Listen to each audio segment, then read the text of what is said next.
This lecture we are going to see about AWS virtual private cloud. So basically virtual private cloud is like you are going to launch your any machines or any host on this virtual private cloud. So it's like a network where any AWS service need a VPC. Okay, and defaultly AWS runs on the default VPC. So if you're not created any one VPC, it has a default VPC which starts from 172.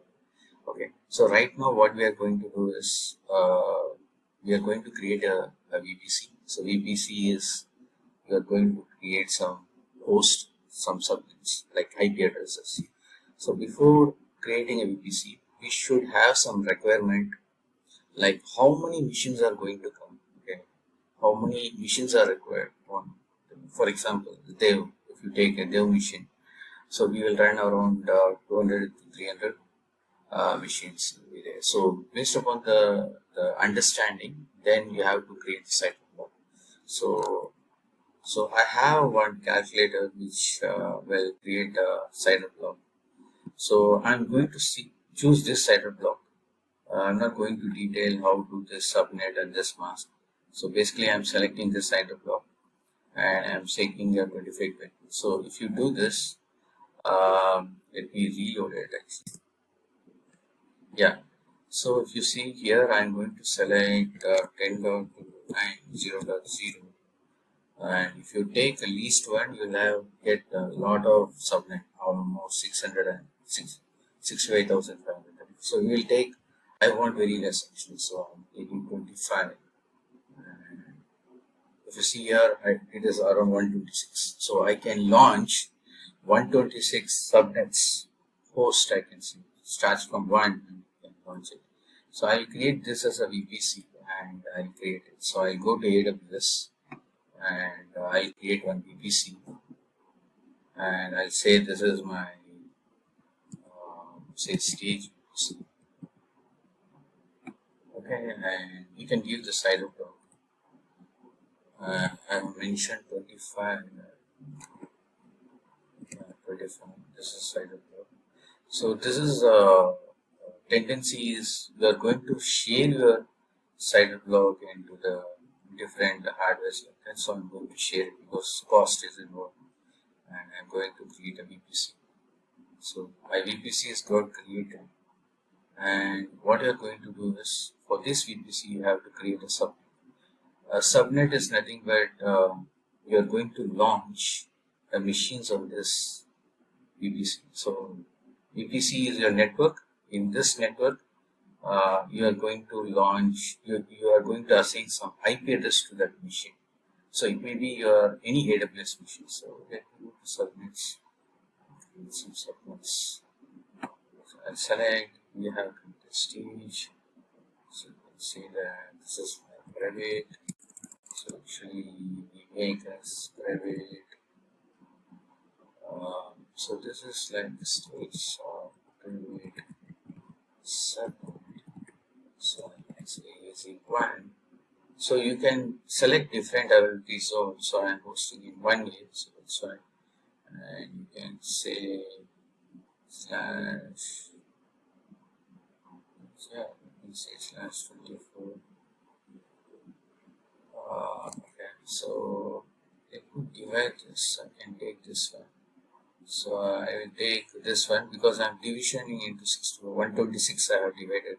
So this will come into this subnets. That's the thing. Selected. So I'm hosting a private subnet. I'm creating a subnet. So I have created.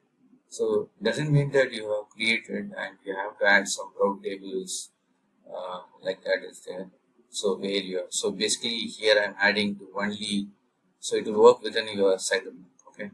So that is the thing actually. Okay. So basically this subnet.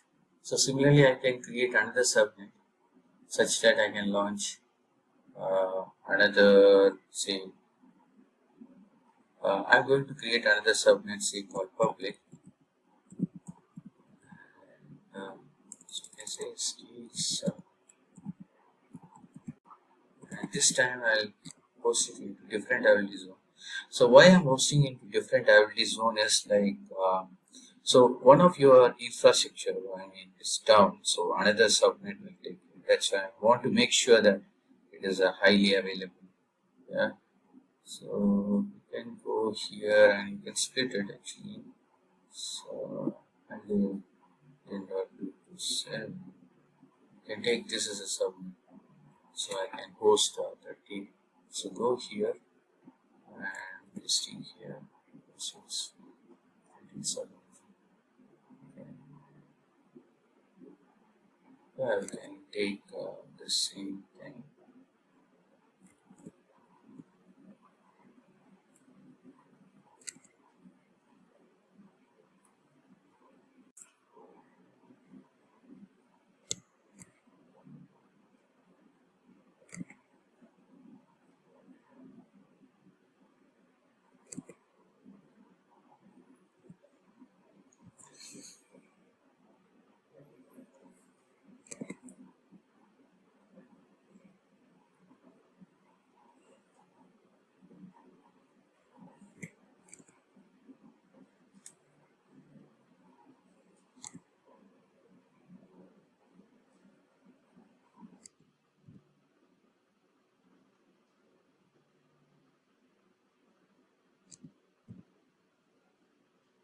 Yeah. So I created another subnet. So if you see here, I have two subnet. One is public and another is private.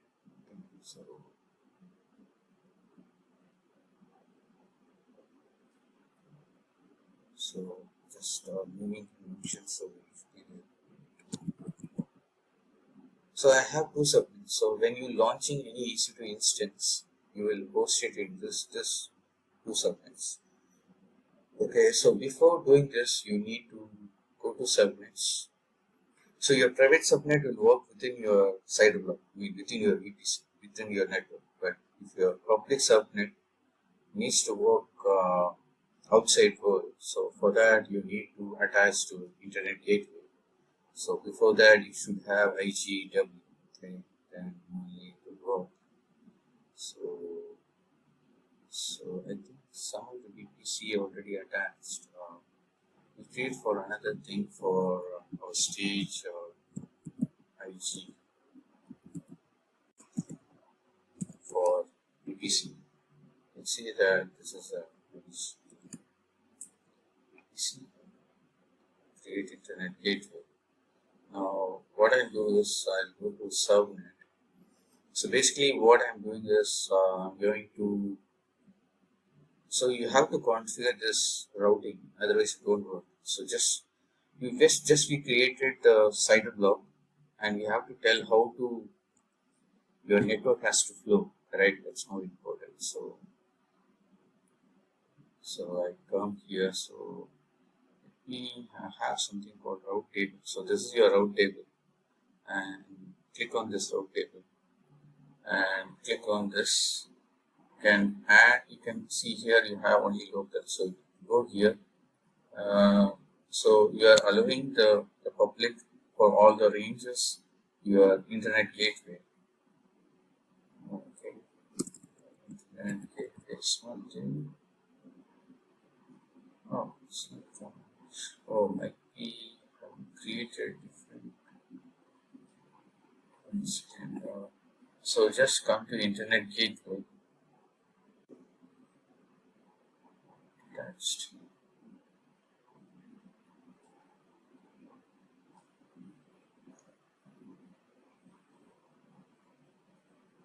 Oh, I need to attach it actually, otherwise it won't work. So I attached. Now come to the subnet. So I have public subnet. Go to routing table, and I just click on this route.